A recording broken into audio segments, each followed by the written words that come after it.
And we are live.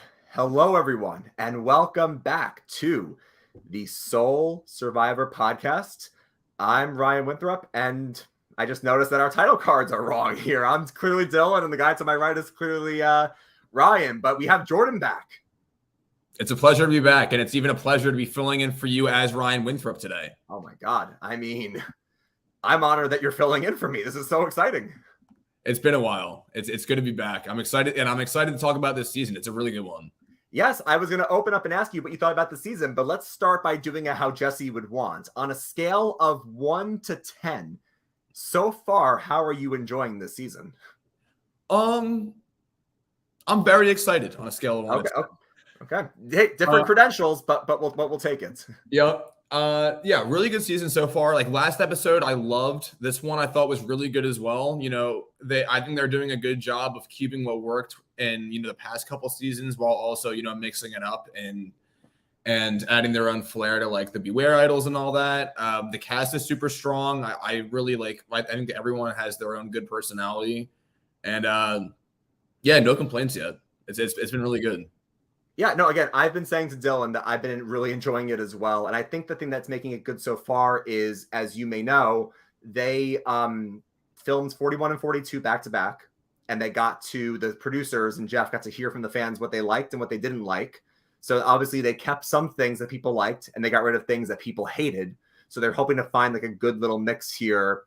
And I think so far it's been pretty well received. I'm excited to see what they do for some of these other twists down the road in the season. Yeah, honestly, I had my doubts at first. There are some things in seasons 41 and 42 I didn't love, but leave it to Jeff to adjust, listen to feedback, and deliver on an amazing product. Yeah, and I totally agree with you that the cast has been interesting so far. I know people are. I mean, you go on the internet, people are always torn about the backstories. There's too much. There's too little. They do it too often. They should do it at the end of the season, the start. I mean, it's all over the spectrum in terms of what you think about the backstories. But what I can say so far myself, Jordan, is we had an hour-long episode tonight. We had an hour and a half last week and 2 hours for the premiere. So I feel like 3 episodes in, I know most of this cast pretty well. And maybe 1 or 2 people I'm still learning about, maybe like a Lindsay or someone else I'm learning about, but most people I can say, oh, I know about Carla, I know about Ellie, I know about Dwight. So yeah, I agree. And like last episode, it was an hour and a half. I thought that we might have gotten two eliminations or something, but it was good to be able to see just like a lot of strategy going on. And with that in mind, I feel like they're doing a good job of, letting you get to know the cast, showing you the backstories. But I feel like it's not as in your face this season. You know what I mean? Like they were really trying to like create this big background behind each cast member, which I guess helps you develop a connection to them. But it just seemed like really forced. This season it's a little more subtle, which I like. Yeah, absolutely. So I guess as we always do, we can quickly go over like what happened, like the big headline tonight, and then we can go through the episode as we do. Jordan, the headline tonight is that Nneka is our third person voted out. She was voted out 4-1. So I guess to do a quick eulogy, what were your thoughts on Nneka? And do you think for those who voted her out, which was everybody, was this the right move? Well, love Nneka. She's a sweetheart. And right. You know what? I got to pass it back on to you because I'm curious what your thoughts are. Why was it her? I was pretty shocked by that. So, yeah, I mean, I think, honestly, Jordan, this comes down to like the classic question that we always have in Survivor. Do you go with loyalty and alliances, or do you go with keeping the tribe strong? And I feel like, I guess depending on the situation, there's no right answer. I feel like you have to go with what your tribe needs. And we see all the time, like tonight, 1 week, people will vote with their alliances. They want to keep those bonds strong because you want to keep the people who you know won't turn against you. But then the next week they'll say, yeah, but we can't keep losing. We can't keep losing, so we got to keep the tribe strong. And I think people sometimes they vacillate and they go back and forth about what they need. So I think that's kind of why. I feel like if I had to pick, I would always try to choose the people that I'm loyal to, because in a game of Survivor, it's all about numbers and it's all about relationships. And yes, we might lose 2 or 3 in a row, but as long as we can get to the merge or a swap with some numbers and people that I can rely on, I think that's the key here. So it seems that last week, Cody and Jesse wanted to keep NECA because she's part of their alliance. But after 2 losses, I think they just said, you know what, we can't afford in this game to go down, 3 in a row. So we have to make the switch. Yeah, everyone likes to look at the big picture and think long term with their core alliance until you start losing, and then all of a sudden you end up back at tribal council and you want to do whatever it takes to avoid it. It makes sense. I wonder, and we'll talk about this more as we go through the episode, I wonder if the decision, and maybe NECA can shed some more light on this in her exit interviews, if because Noelle got the advantage and she had that power, I'm wondering if that kind of sealed NECA's fate. Now, we didn't see Jordan. I was shocked tonight that we didn't see Noelle play her steal a vote. They kept typing it up like, okay, we're going to steal a vote. Me and Dwight, we're going to control the vote. We're going to get either NECA or Jesse out of here. And she didn't use it. So I'm wondering if because she had that, she and Dwight felt they had the agency to go to Jesse and be like, look, we're not going to go anywhere. We got to keep the tribe strong. NECA's got to go. And Jesse's like, all right, fine. NECA's got to go. And that's why this happened. I mean, I'm wondering if that maybe had a bigger impact on the vote. It was weird. Like every sign pointed to the fact that there was going to be a big move tonight. Noelle was going to play the steal vote. It was going to be a sick episode or like a sick finish. And it ended up being a pretty boring vote. I guess someone filled her in that it was going to end up being NECA. And yeah, that ran through my mind. Maybe they were nervous that she actually came back with something. She didn't have as good of a poker face as she thought she did. But yeah, I hope she puts it to use later in the season. That was going to be a fiery ending, and I hope that she can live up to the potential of the steal vote. Yeah, I mean, you never want to see somebody go home with that in their pocket. You want them to kind of use it and really wreak some havoc. So I'm hoping, and I'm loving Noelle so far. So I'm hoping that she has a chance to use it. I mean, it seems like her closest ally right now is Dwight. So hopefully she uses it in their favor. Also, shout out Noelle on my fantasy team. Oh, nice. I'm just curious, who's on your fantasy team? So I'm in a 9-person league. So it's two per. Oh my God, high stakes. I know, right? And my first draft pick was Mariah. Oh no, I know. So I'm actually in a fantasy league myself with Survivor. I'm in a 6-person league, so we each get 3 people. And it's funny, is yours winner take all or is it points? Winner take all. See, that's how I want to do it. My friends want to do points, and every season, Jordan, and this has happened to me, someone will have the winner and they don't win because their other 2 people got voted out early. And the people who got the farthest have the most points and they win. I think it should be winner take all, but that's just me. What's the fun in that? This is the Soul Survivor podcast. It's not the who gets the most screen time podcast. It's Soul Survivor. One person. It should be winner take all. Yep. But no, our draft is basically the farther you go, the more points you get. So I actually, because last season for 42, Jordan, I picked people who I thought could win. And didn't go so well because those people were either swing or miss, basically. So this time I picked people who I thought could go far based on their tribe's strength. So I picked Jesse with my first pick. Nice. I picked Ryan with my second pick. Who's Ryan? He's the guy, he's like the bigger buff guy on the blue tribe that he's the personal trainer, the guy that had the cystic fibrosis when he was a kid. Got it. Love him. And then I took Gio with my last pick. So, nice. So, all right, feeling pretty good. All right, but I guess enough fantasy talk. People want to hear us recap the episode and not talk about Survivor Fantasy. Get it. So we open up, as we always do, after Tribal Council, and the next morning, Noelle and Dwight are kind of on the outs because they thought Jesse was with them. Now, Dwight says in confessional he doesn't want to target Jesse just yet, but he's wary of them. So I guess what I would ask you is I guess the relationship has to be a bit damaged because he thought that Jesse was going to vote with him, but he didn't seem like he didn't go the full way. Oh, also, thank you, Jay, for correcting me, just so I'm not incorrect. It was cerebral palsy, not cystic fibrosis. So thank you for keeping me honest. But with Dwight, he didn't sever the relationship completely. He wasn't like, I need Jesse to go right now. He's like, he's going to sleep on the couch.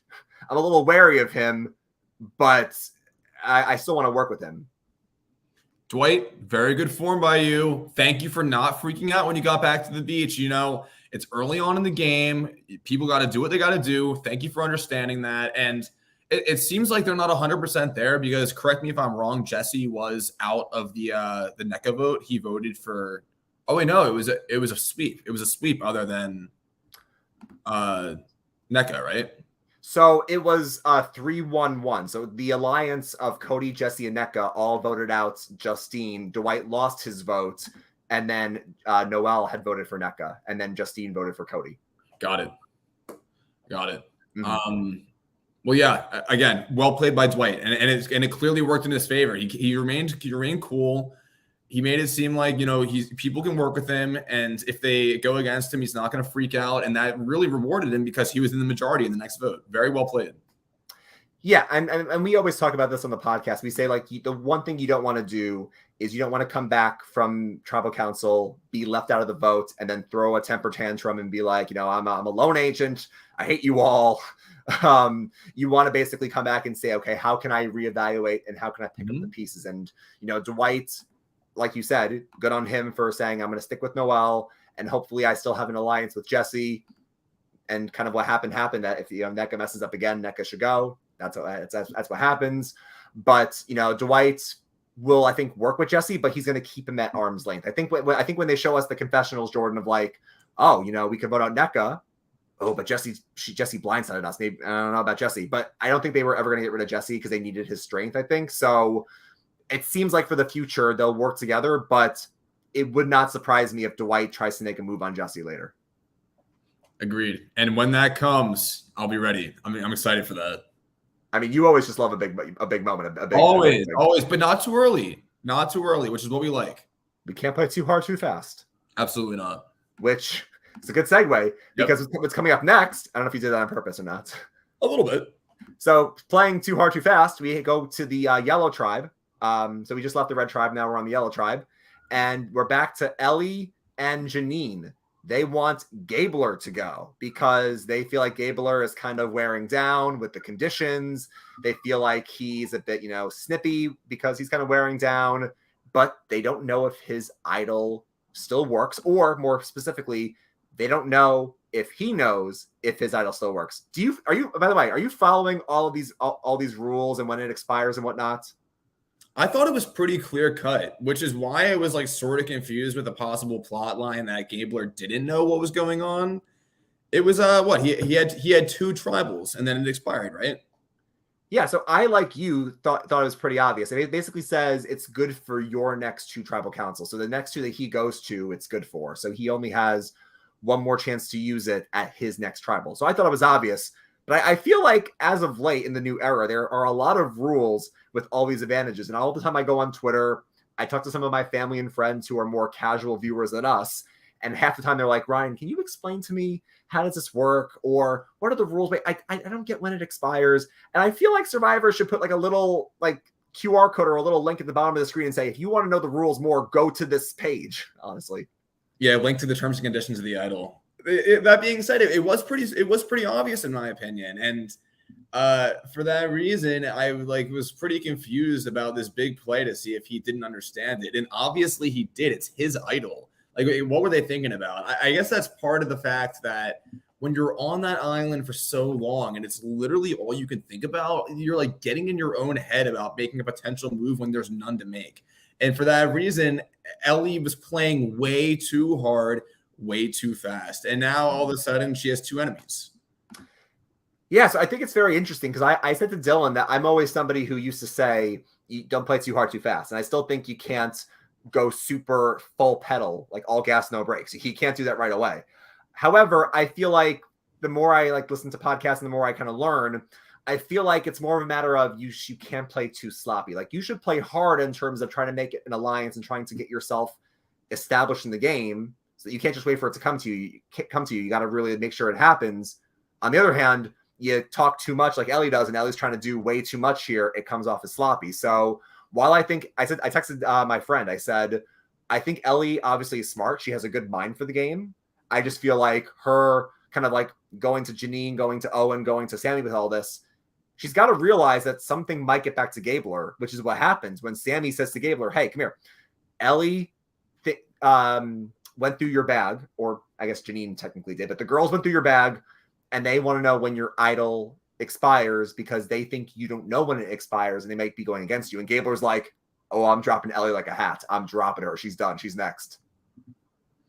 So I'm looking at the comments. You're allowed to play hard when you're at the bottom. I agree with that, sure. But Ellie was not at the bottom. And I also wanted to comment on the fact that Sammy took the fact that Ellie was like, I guess, said to be closer with Gabler than him. He took that way too personally. Like, you got to take a deep breath, because now he's going to start playing harder and harder, and he's going to get in his own head. Which, like, I like the fact that he told Gabler about it, because now he is like definitely super, super tight with Gabler and is locking in that alliance. But, you know, if you get offended by one comment like that, it's going to end up hurting your long-term relationships. He's got to calm down. I was just surprised that when they're on the beach and they're the three of them, Janine, Ellie, and Sammy, are like, who should ask him or who should tell him? And then Sammy's like, oh, I could do it. And Ellie's like, no, I'll do it. I'm closer. And he was like, okay. He went full Jordan, and it became personal with me. He went full Jordan on that. But yeah, I think Sammy's in a good spot. I'm curious what you think of Sammy so far. I think he's obviously doing a pretty good job. A few weeks in, he's 19, but he says he's 22. And it feels like, you know, Sammy and Owen are trying to play in the middle here. Yeah, so I'm like teetering back and forth on Sammy at this point. Like, I first of all, I love the move that he is saying he's 22. I guess that's a veteran move. We saw, what was the name of that guy who was Michael? Michael, yeah, from Ghost Island, yes. There we go. My encyclopedia paying off. Yeah, so that's a veteran move, saying that you're older than you actually are, because we know that nobody takes young people in this game seriously. That being said, he's like playing like he has this huge chip on his shoulder, like everybody doesn't take him seriously. Dude, like, be the 22-year-old. Don't act like you have something to prove. Just like play your game, because he's trying to be this heavy hitter that nobody is like making him out to be, when in reality, that's how you coast in the game. You don't want to have a huge target on your back. You don't want to be the one playing the hardest.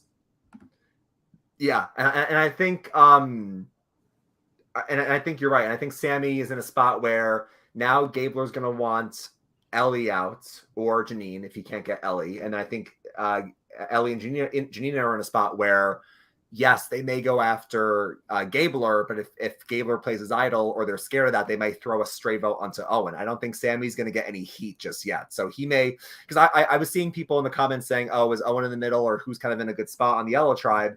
And I feel like, even though, you know, Owen is in the middle, and I really like Owen a lot. I think Owen has a lot of potential. He was the first pick in our draft. I feel like Sammy is in a decent spot, because I don't think either side would go for him yet. That's funny. Owen is also the first pick in my draft. Most people, yeah. But I mean, you know, I gotta respect playing the middle, especially. Always gotta respect that. That being said, playing it too early, it always scares me. This game is so nuanced. It's amazing. Yeah, I mean, again, that's why this game is so hard, because you got to find that balance of you can't just coast and miss the alliances, but you can't go too hard and, you know, shoot yourself in the foot. Absolutely. So now we head over to Coco, the Blue Tribe. And Jordan, I think this kind of happens when you win all the time and you never lose. I just think you get bored out there, because if you think about it, every episode is 3 days, and we only see 1 hour a week, which is basically 1 hour out of 72 hours. And I feel like the Blue Tribe, they're talking about James's birthday, and people are like, oh, should we go look for an idol? When you don't go to tribal council a lot, I guess it gets kind of boring. You know, it's a good problem to have. That's a first world problem. And it paid off for Carla. Hey, Carla. Did it not? She when you win so often, you get some more time to explore. You don't have to spend the time, you know, having important conversations, get to wander around the island, and then bingo.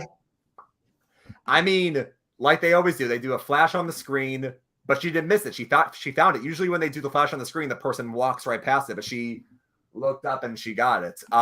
Yeah, I can't wait to talk about this Carla segment with you, because this Beware Advantage is so interesting, especially because she got it, decided to leave it, and then said, you know what, no, I want to play, and she got it back. So before we kind of get into everything she did, what are your thoughts, Jordan, about the Beware Advantage this season? Because you remember last season, it's all about those silly phrases like the broccoli and the bunnies. And I know I didn't like it. A lot of people thought the phrases were kind of silly. Do you like now how the Beware Advantage is more social, and it's about you need to use your social currency and your social skills to get things from these players. What do you think about the new Beware advantage? I'm all over the place with it. So let's start by saying I hated the funny sentences last year. Yeah. It was very annoying, and the worst part is it was super obvious among the other tribes. So it really just became like not pointless, but like it was a huge double-edged sword in terms of hurting your game because everyone knew what you had. This I like way better. However, I don't like it that it's the same. I'm fine with it that it's the same for each tribe. I wish there was a little bit of a wrinkle in between, the different idols. It would have been a little more fun to watch. Yeah, I really like it though. Like I like that it requires your social game to be strong. You have to be able to work with every member of your tribe and have them trust you. And it's like still low key enough that they're not gonna raise an eyebrow at it.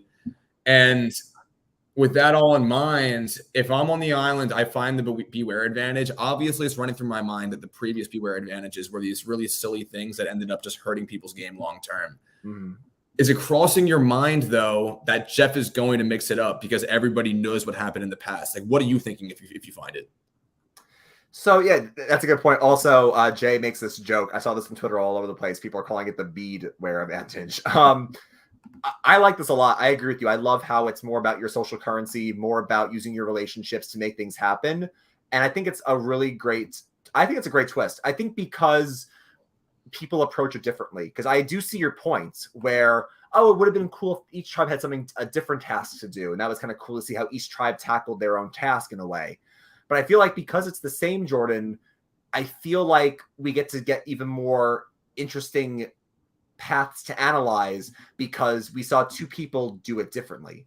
And Mike Bloom said this really well on Twitter. I said this to my dad, and then Mike said this 2 seconds later on Twitter. Basically, different people based on like their strengths tackled it differently. So what Cody did last week was he went to his allies right away. He went to NECA and he went to Jesse and said, "Hey, I got this thing.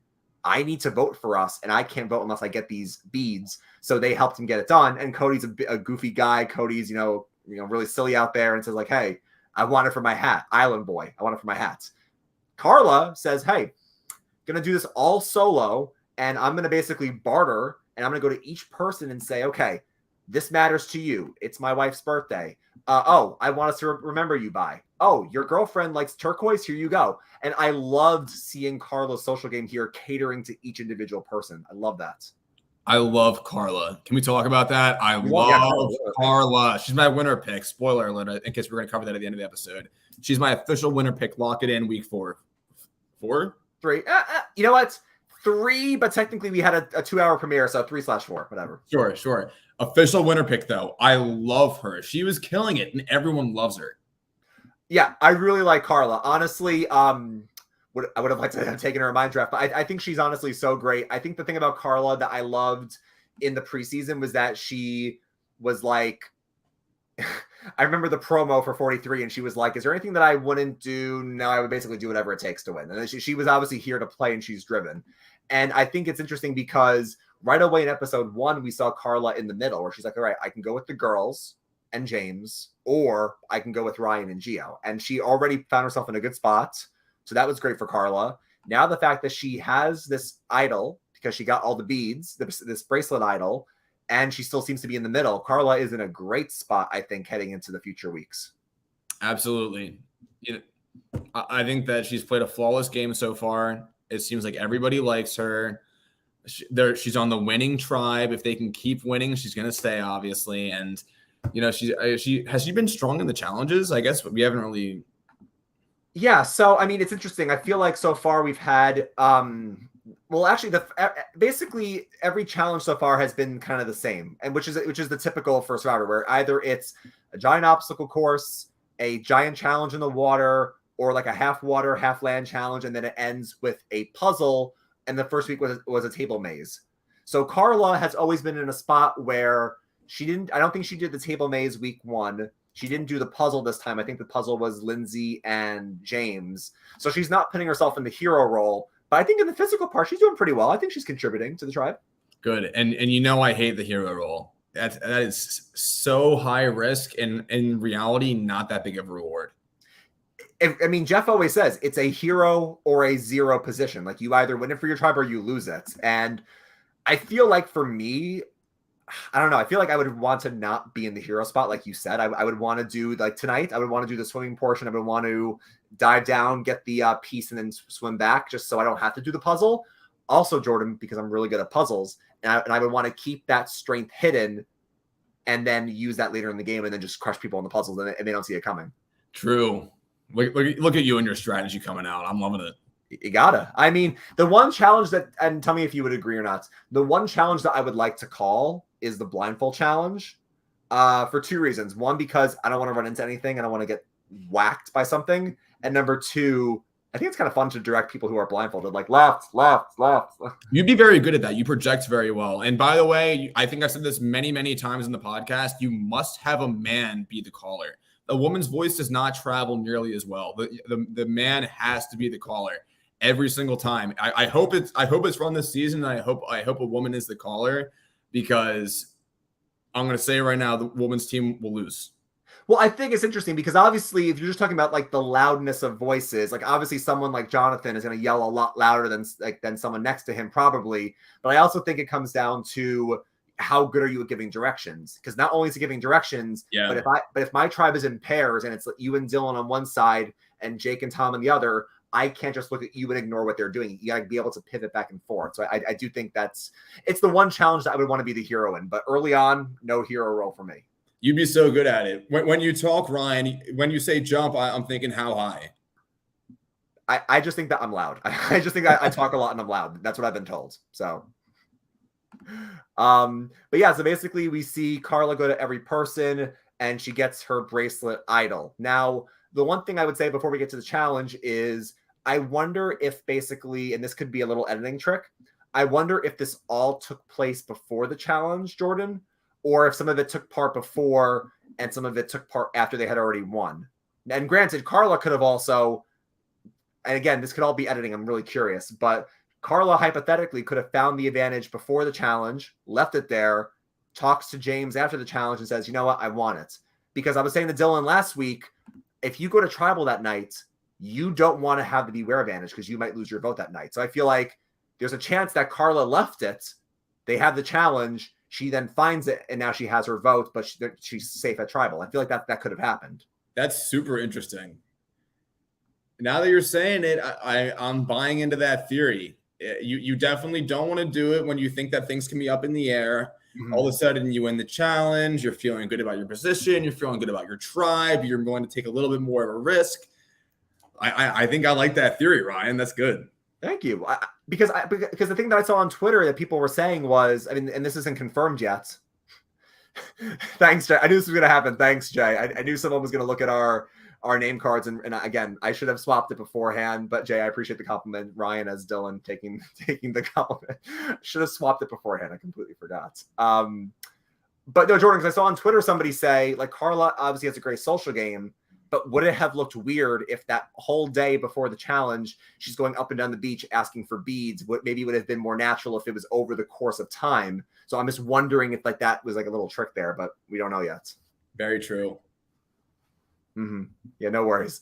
So so we do get to the challenge, and this is where it's the water challenge where you leap off of some crates under some obstacles, you unlatch a puzzle piece, and then your tribe mates solve a puzzle at the end. And as Jeff always says, the puzzle is the great equalizer. I have two notes on this challenge, and then I want to get your thoughts as well. Noelle is just so impressive. I mean, every week I look at her and she is so impressive. I know she's a Paralympian, so obviously she is an amazing athlete. But just seeing her do these challenges with one leg, and sometimes I see people struggling just in general, she is so incredible to watch. Yes.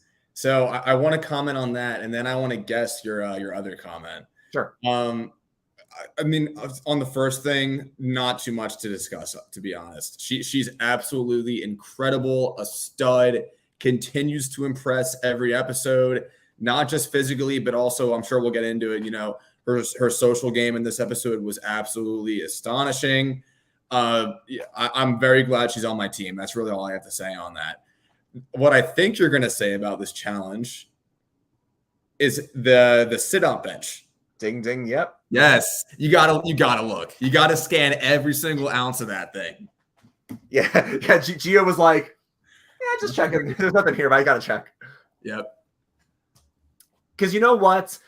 These players saw all of 41 and they saw half of 42. So they saw, I think it happened in 41 where Xander was on the sit-out bench because he sat out for peanut butter or whatever it was, and he didn't find it there. And if you remember, Jordan, back to Game Changers, famously, Michaela was upset she didn't play and she misses it. So I think from now on, if there's ever a sit-out bench, whether they show us or not on the TV show, I guarantee you every sit-out person has to be looking, because there's no way you can't take the chance of not looking and then you miss a whole advantage. Yeah, because every single person on the show at this point is a complete student of the game. Like everyone's a super fan on steroids. So they know as much as you do in your encyclopedic knowledge of the show. Thank you. Yeah, I mean, listen, I think we both know a lot about the show.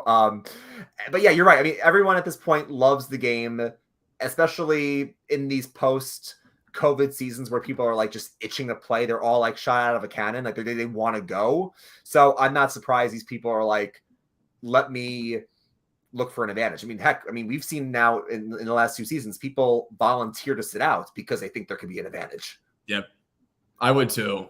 I don't want to do the water challenge to begin with. I'm not really good in the water.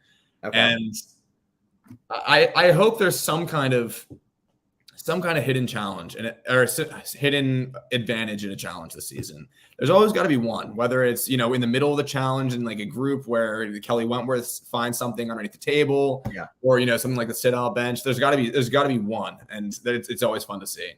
So Jordan, I'm going to put you in the hot seat really quickly. So you said that you don't want to be in the water challenge. You don't want to do the water. You don't want to be in the hero role. Mm-hmm. I know you're a competitor, so I don't think you would like sitting out. So if you were the Blue Tribe this week, where they had to sit somebody out, do you think you would have been in the water? Do you think you would have tried to do the puzzle, or do you think you would have said to your tribe, "I'll sit out"? Realistically, I think that I'm going to end up participating in all the team challenges. I'm not like overly strong, but I think I'd be a solid asset for the team in one of the early, tribe challenges. That being said, I've always said in all my audition tapes, I think I would stick around to the merge because I'd be a very valuable asset to the team in these physical challenges. But I'm so uncoordinated with like balance and all the everything that's required in the individual immunities that I wouldn't be a threat in any of them, because I'd be like the first one taken out every single time. Yeah, you're gonna be the guy that falls off immediately. You're gonna pull a Crystal Cox where Jeff says, and this challenge is on, and after 1 second, Jordan is already out. That's gonna be you. Absolutely. So after the challenge, Jeff says, before you go, Yellow Tribe, you were the first to finish, so you're going to send someone from the Red Tribe, someone from the Blue Tribe, and someone from your own tribe to go on a journey. And they pick Noel, James, and Owen. How about that switch up with taking someone from your own tribe going to the islands? Yeah, listen, they always change this up. Sometimes they just send one person. Sometimes the winning tribe sends 2 people. Sometimes it's one from each tribe. So they always switch it up. You got to keep people on their toes. And obviously, I don't think Yellow Tribe, I don't think they knew Noelle was in trouble. But clearly, Noelle's got to be pretty happy that they picked her so she can try to get an advantage because she was left out of the vote last time. 100%. She killed it on that island. She clearly established trust with the other players. And you could tell that she meant it. Like, she was being 100% straight up with them. They gave her the benefit of the doubt that she was telling the truth, that she was in the bottom. And it's because she came off authentic, in my opinion. And when it was proven that they protected their vote and she risked hers and she got the advantage, and she looked them in the eye and she's like, 100% trust. Like, I'm with you guys. It seemed perfectly genuine. So I'm excited to see where that goes, because they're all good. Yeah, and I think the genuineness is a great point, and basically how she kind of got James and Owen to kind of give her that advantage. And before we get into the journey, and then before we get back to the tribe, if you have any questions, as always, put them in the comments. Put any comments in the comments. And if you have any questions, we will get to them at the end. But you're right, Jordan. So they go on the journey, and basically Noelle's like, look, I'm going to make cross-tribal alliances. I'm going to say to James and Owen, look, guys, I'm on the bottom. I was left out of the vote. I could kind of use an advantage. Now, I don't know if this is similar to 41 and 42, but if I have a chance at an advantage, I would like to go for it. And they get to the get to the table, and they find out, like, if one person risks it and the others don't, then that person will get it. If it's 2 and 1, they do a game of chance, basically. And right away, Owen and James are like, you know what? We can make some alliances. We don't need it. I mean, Owen and James are like, we're not going to tribal council tonight. This girl thinks she needs it. I'm happy to make a connection with her. She seems like she could be a good ally for us. And they're like, you know what? We'll give it to her. And Noelle's like, hey, mission accomplished. I got these 2 guys to not risk it, and now I get an advantage. Yeah, I loved it. We have Owen playing the middle on his tribe. He's in a good spot. Also, he's a physical asset for the tribe. We have James, who hasn't lost a challenge yet.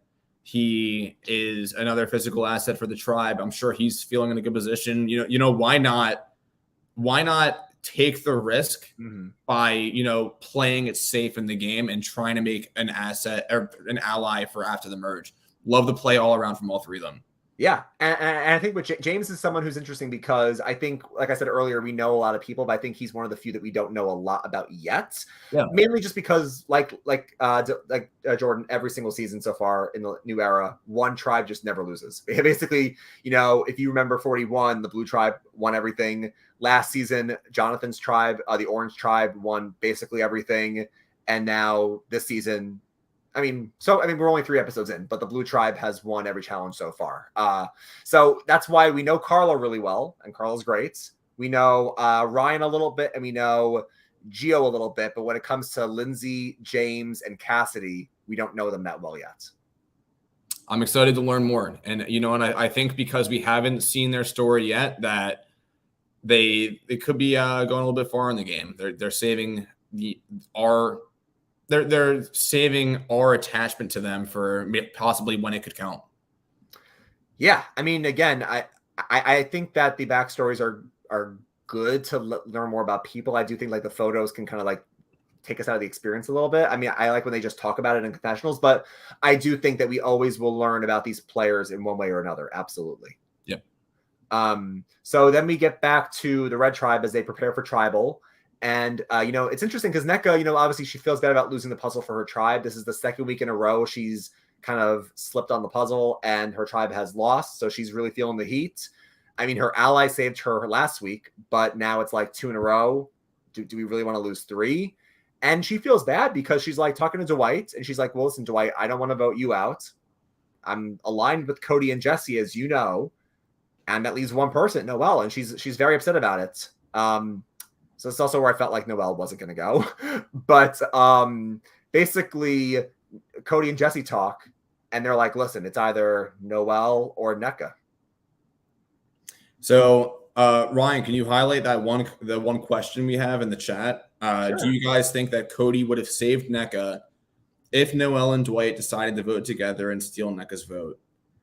And if NECA, Cody, and Jesse were voting together to get out Noelle. So what? The play there would have been with the idol to try to save NECA. So this is interesting. So do you guys think Cody and would have saved NECA if Noelle and Dwight decided to vote together, probably to vote out NECA, and then steal NECA's vote, and if NECA, Cody, and Jesse were voting together to get out Noelle?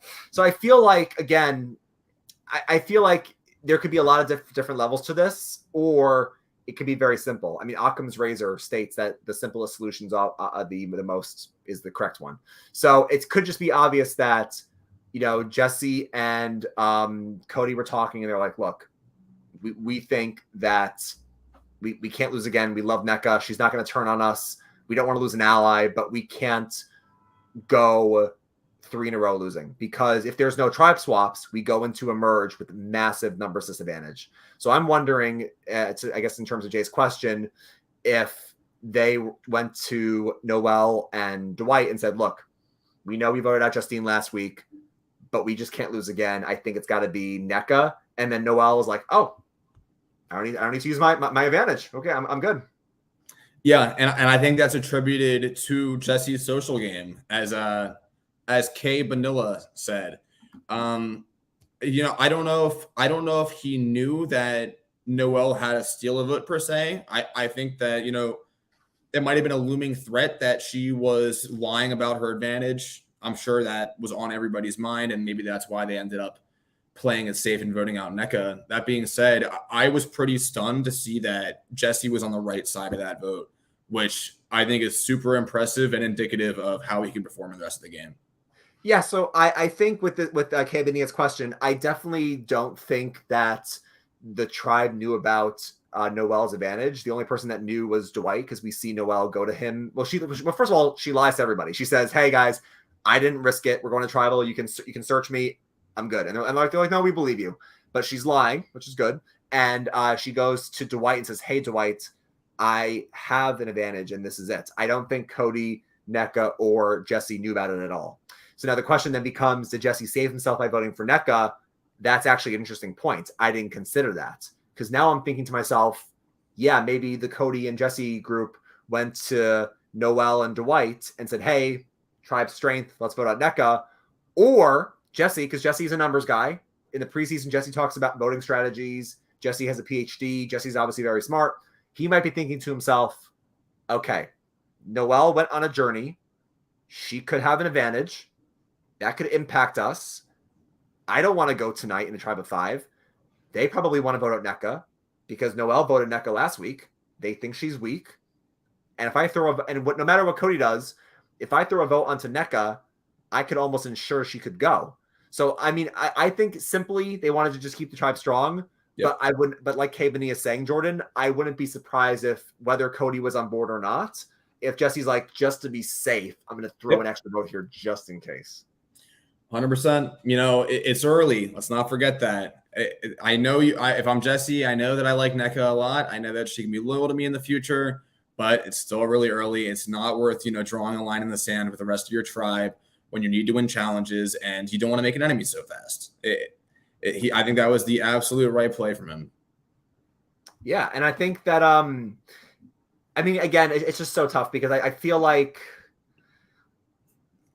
again, it's so tough because you want to go with loyalty in terms of who you think you can go forward with in the game.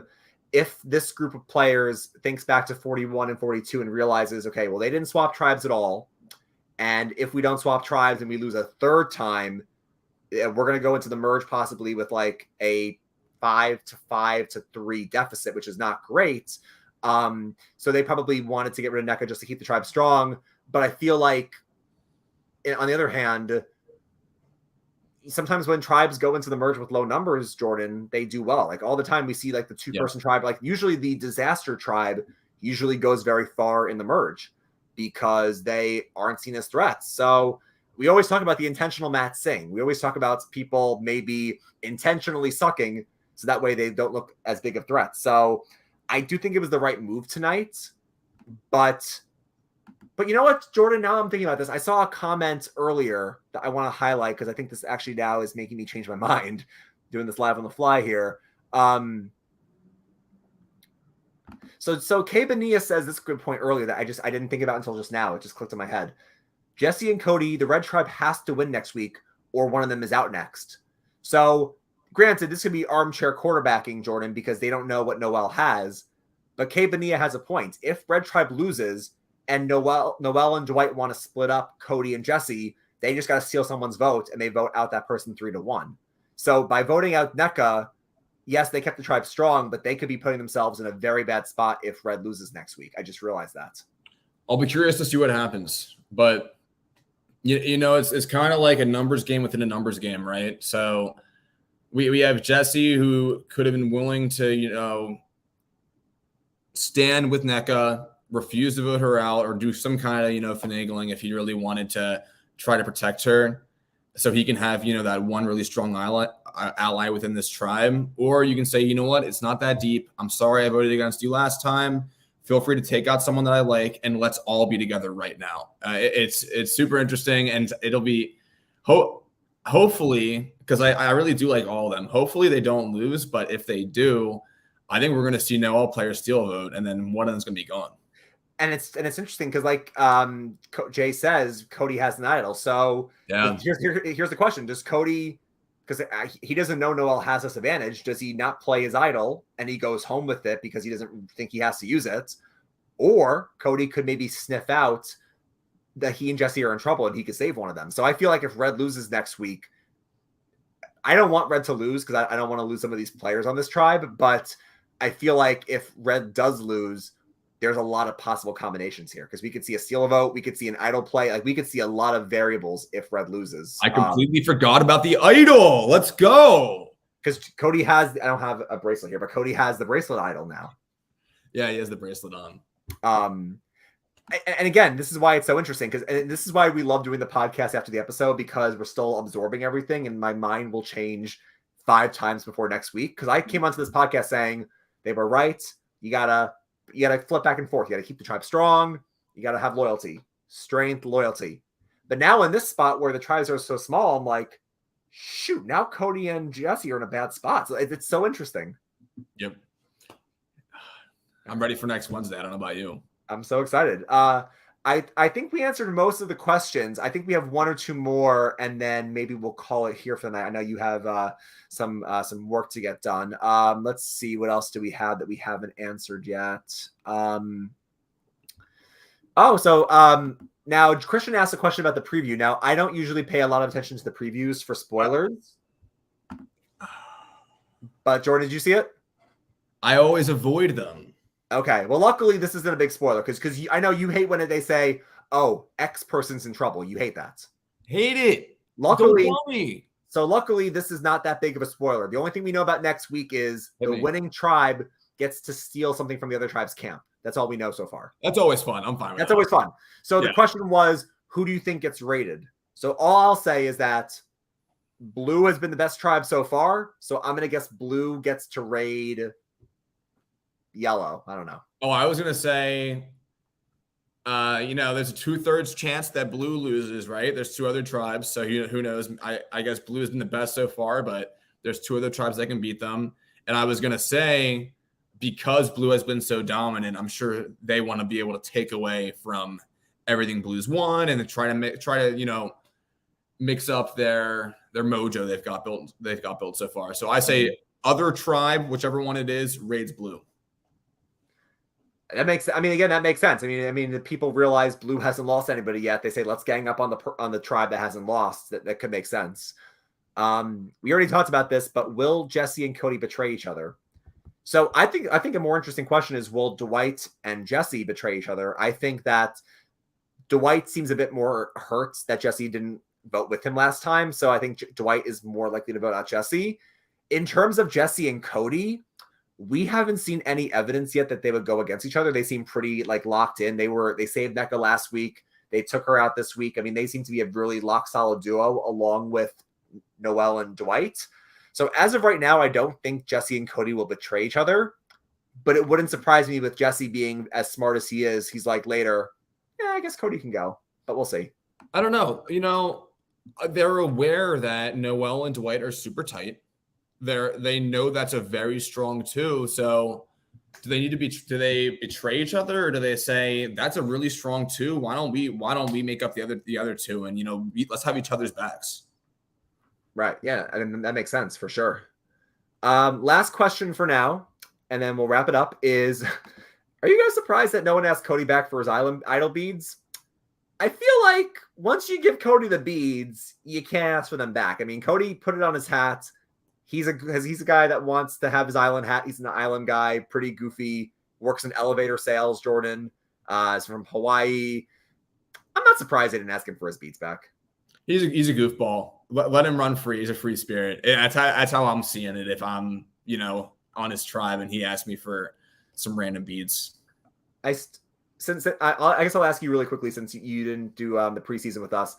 What do you think elevator sales is? Do you think he goes to buildings that don't have elevators and he says to them, "Hey, I think you could use an elevator," or does he sell them better technology for the elevator? I still don't get what Cody does. That's really funny. I never even thought of that. Elevator sales.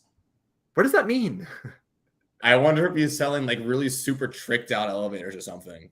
Okay, so maybe he's going to a building like that's kind of old school. I mean, Jordan, you know, half the buildings in Manhattan, you know, aren't the newest, and probably says to them, "Hey, you could use the elevator master 5000, and it has this." Like, I mean, that's probably what he does, right? Yeah, it goes 40 to 160 seconds. Yeah, becomes equipped with like a music or a PA system. I don't know. That's funny. And then one last quick question, and then we'll end for good. Will the yellow tribe find the beware advantage? So we've seen blue and red find one. Got to think yellow's going to find it soon, right? I never really thought of that. Like, is the other tribe due to find it? Do you think the producers like have like a few spots in mind? So like the first day they're hiding it in this like completely random area. No one's walking by there. Maybe they go to a place that has a little more foot traffic. They go to like a little bit of an easier spot. No one's walking by. Do they walk down the ladder so they kind of, you know, push people in the direction of finding it? Yeah, I mean, I don't know if they ever move it, but I gotta think. You know, they want people to find it. They want Survivor is a game. I love watching it for the game and strategy, but above all else, it's a TV show by CBS. And what makes good TV is people finding the stuff and doing stuff with it. So they want them to be found. So I got to think, like you're saying, in terms of like the ladder hierarchy, they don't want it to be too hard to find. But then again, Jordan, sometimes they just put it on a random log. Like last week, like Cody found it on top of a log. So it's like, I think over time, like when Russell used to find them without clues, they were very hard. And I feel like now it's like, you want to find it. So they will put it in a place where someone can get to it. That reminds me of the Even Stevens movie a little bit. If you're familiar. I have not seen that movie in years. Oh, that's a deep cut. I know the movie, but it has been years since I've seen it. I mean, what was that? That was like 2007? Probably earlier than that. 2000. Oh my God, 2000. Oh my Lord, Even Stevens. All right, but I guess we will call it there. Jordan, thank you so much for joining tonight to help us out with Dylan being busy with work. It was great to podcast with you again. Ryan, it's always a pleasure. It's an honor. And, you know, Dylan was greatly missed tonight. He's one of the best hosts in the game. But, Ryan, it's so good to be back on the mic with you. It's incredible. And, Jordan, no one can match your energy. So it's a great combination. Thank you so much. All right, so we will be back next week at our normal time, 9:15. So same standard time as always. Maybe we'll see Jordan in the future. Who knows? But until then, that's all we have for you all tonight. So as always, grab your torches and head back to camp. Good night.